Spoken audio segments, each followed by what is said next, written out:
In this video, we'll be testing the Marmot Tungsten 4-person tent for its ease of setup and pack away, spaciousness, rain protection, quality, and much, much more.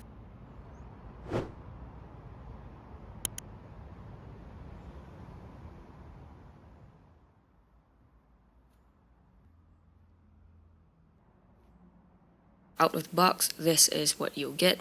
The carry bag, a repair splint with 8 stakes inside the stake bag, the Rainfly, which I've already attached the 4 guidelines to, so you don't see them here. You also get 3 poles inside the pole bag, the footprint, and the tent body. Very quickly, here's how to set this tent up. First, lay down the footprint and the tent body by matching the webbing colors as well as these color-coded red tabs. Then set up the orange X pole by inserting each end of it into the 4 grommets in the corners. Then attach the first 17 pole clips to this X pole. Now, the 2 short blue poles are to go on top of the X pole, secured by the grommets at the top of the tent.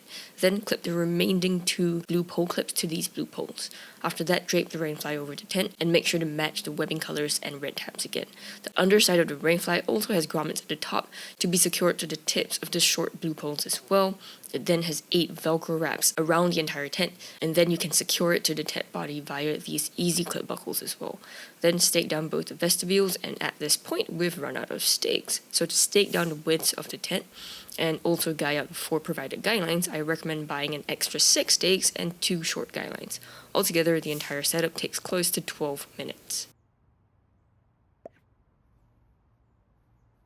Taking down a Marmot is just the opposite of the setup, but it was slightly quicker than the setup, taking less than 11 minutes instead.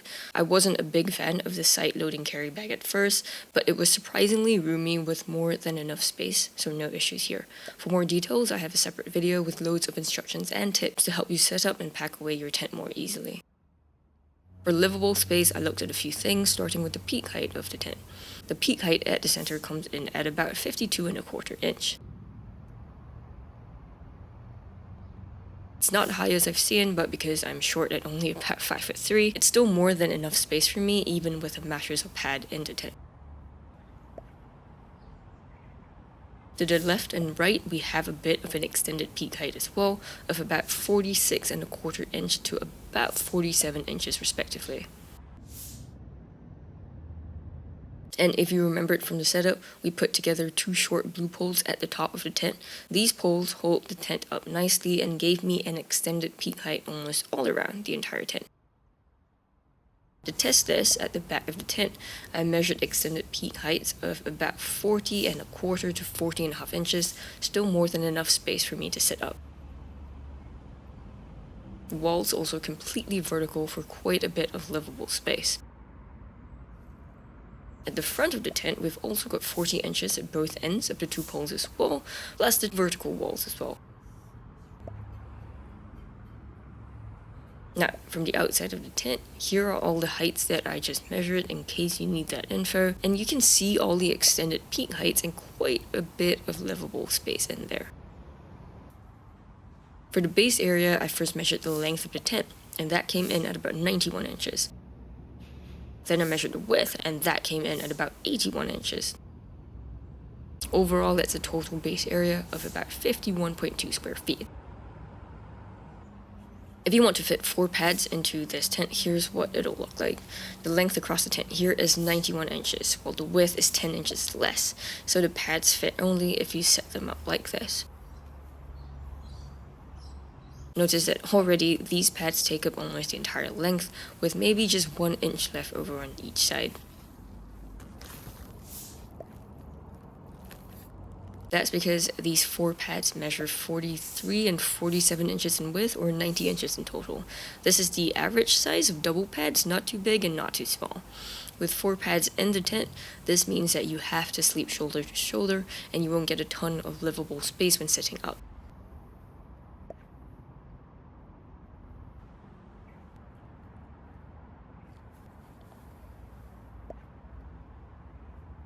At the front of the tent though, you get about 8 inches of leftover room for gear if you need it.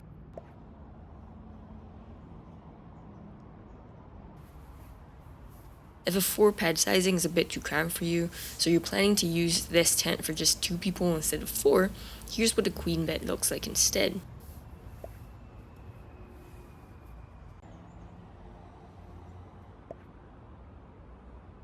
Even with the bed up close to the wall, the vertical walls that we talked about before, these make sure you get lots of vertical upward space even when sitting up. And in this configuration, you get about 21 inches of leftover space at the length and 10.5 inches leftover in width. So if you wanted to, you could fit an extra single regular pad in there. And if you center the bed in the middle of the tent, here's what it'll look like. Next, we have 2 vestibules and each one needs 2 stakes.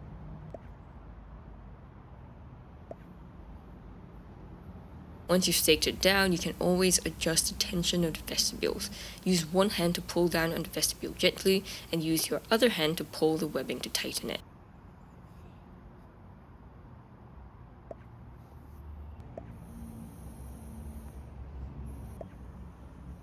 Now, each of the vestibules are trapezium shaped, and here are the measurements.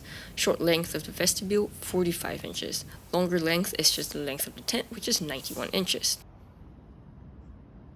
And the width is 36 inches. So on top of the inner tent base area from before, this gives us an extra exactly 17 square feet for each vestibule, or a total of 34 square feet for both vestibules.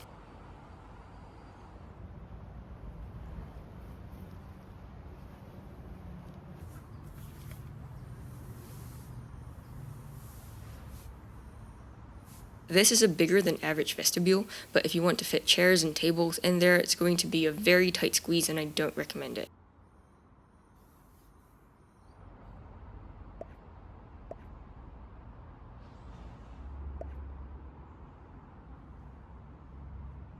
There are only 2 configurations, first shut and second open.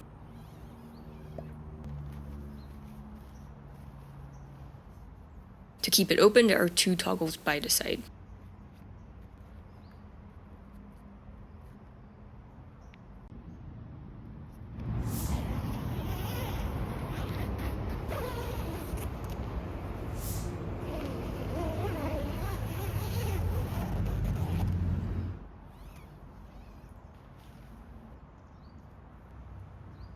As for the zippers on the vestibule, there are 2 of them for each zipper track. These are not branded, but they're very snag-free.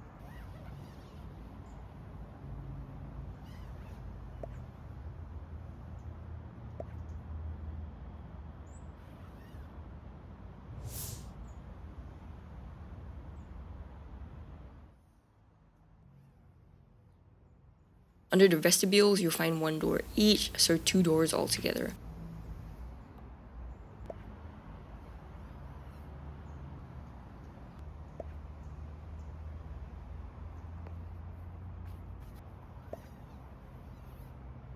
To keep doors open, there's 1 toggle for each door.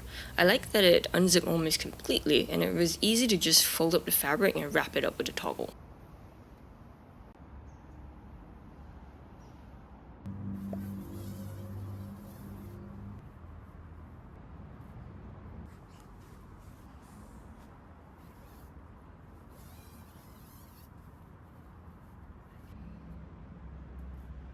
The doors look quite wide-mouthed, but the overall size isn't very big though. Each of them measure about 45 by 32 inches. But it was pretty easy to get in and out of the tent, provided you don't mind hunching over while doing so. Each door has 2 zippers. These are also unbranded like the vestibules, but they were relatively snag-free.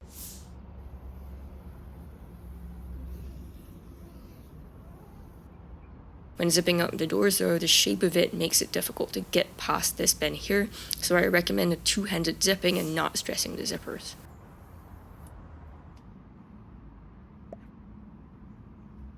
For storage, there are 4 pockets in the tent, 1 at each corner, plus 2 more lamp-shaped pockets up top. Each pocket is actually a double pocket. It measures about 10 inches in length, and it can fit quite a lot of your personal stuff.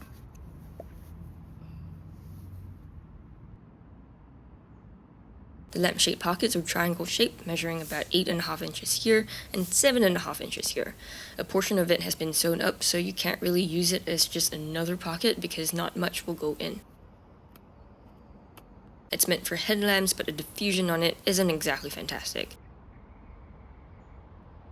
As for loops, there are 5 of them in the tent. These are all closed felt loops.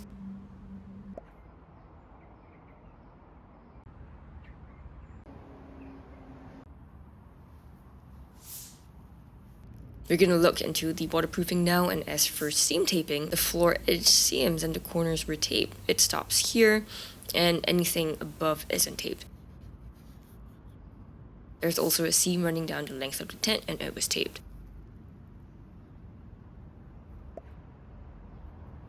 As to the Rainfly, every single seam was perfectly taped, and you can see the outline of the seam taping here. The next waterproofing feature are the 2 vents for some ventilation in the heavy rain. These are covered by a layer of mesh, but I found that I could reach past the door to open and close it. My arms aren't very long though, so it took me some time and quite a bit of stretching to do so.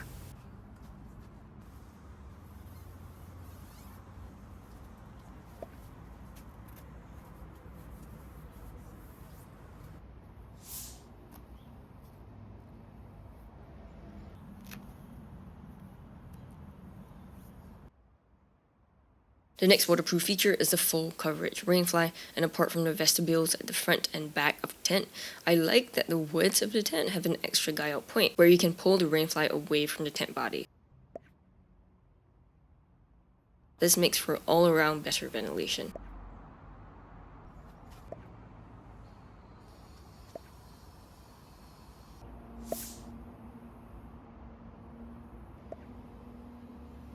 It also makes for better rain protection since it angles water away from the tent body. Now, to test all the waterproofing features, I put the Marmot Tungsten through about 1 and a bit hours of super heavy rain.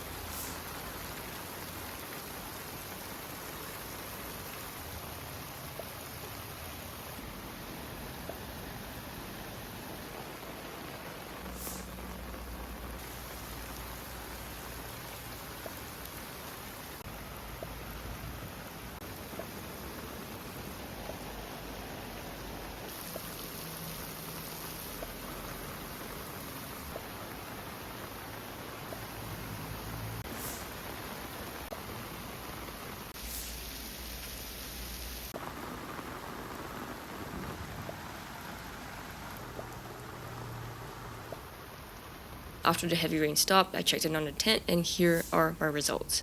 I checked all the corners, especially those that flooded, and they did not leak at all. However, I did notice a humongous puddle of water near the side that flooded, and when I checked it, I noticed that the other seams, the floor edge seams, were leaking quite a bit. So I think the corners were reinforced, but the other seams were not. Next, I checked the vents and found that it did not leak as well, so you can leave them open in the heavy rain. I also checked the mesh and fabric around the tent and found that these were completely dry. I lifted the Rainfly and found that the length was actually good enough to protect the inner tent from the heavy rain. However, when I checked the underside of the Rainfly, I noticed that it was slightly damp and some water had seeped through, so the waterproof coating isn't the best. Overall, I would say that it held up pretty well, especially considering the rain was super heavy, but this tent doesn't stand up to flooding. But of course, this is far from the best tent I've ever seen in the rain. As for materials, the flooring is made of polyester taffeta with no denier rating. I think it's maybe 68 to 75 denier though, not very thick or robust at all, and after a few times of using this tent, I noticed tiny rips in one part of the flooring. The Rainfly is made of polyester ripstop, no denier rating again, but it felt the same as the flooring, so between 68 to 75D. The tent body is polyester ripstop too, same thickness too. The poles are made of regular aluminum, not DAC, and they aren't very thick, coming in at 9mm each. The mesh has also no specification. The holes are smaller than mosquito netting, but I'm not sure if it's rated for no-seams.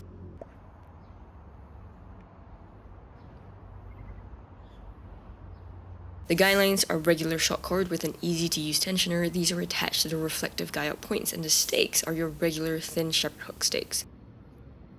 Stitching is good all around the tent.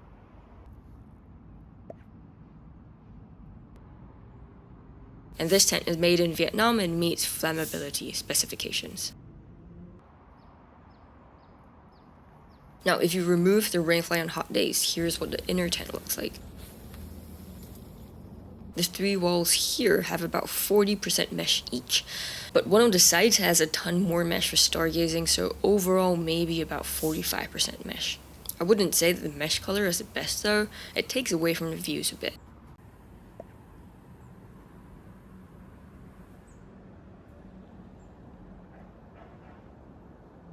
For portability, this 4-person Marmot Tungsten has a pack size of 24.5 inches in length, 11.25 inches in width by 7.5 inches in height. Here's what it looks like beside a 2-person Coleman sundoom tent and a 1-liter Nalgene bottle. The carry bag doesn't have any hand grips or handles at all, and the total pack tent weighs about 9.4 pounds. So how does the Marmot Tungsten 4 compare to other 4-person tents? I think this is the best way to show overall performance and pros and cons. So here's a quick list of other much less expensive 4-person tents I've tested: the Teton Mountain Ultra, the Alps Mountaineering Lynx, the Kelty Wireless, and the Coleman Sundoom. For the rest of the pros and cons, how I compared the Marmot is by taking all the data you just saw in the testing and comparing it to the average of all the other tents here, so we can find out whether our very expensive Marmot beats out all these other cheaper brands. So here's what you'll find. As for the setup and pack away, the Marmot took on average 2.5 minutes more to set up and almost 2 minutes more to pack away. That's because it has a ton more setup details, like 2 extra poles on top, whereas all the other tents here have either no poles on top or just 1 pole.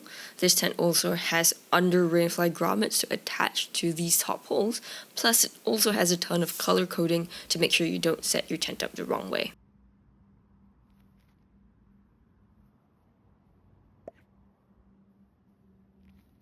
Moving on to our next category of tests, we're going to look at tent dimensions. As for the peak height of the Marmot, that's almost 5 inches lower than average, but it has 2 top poles that none of the other tents have.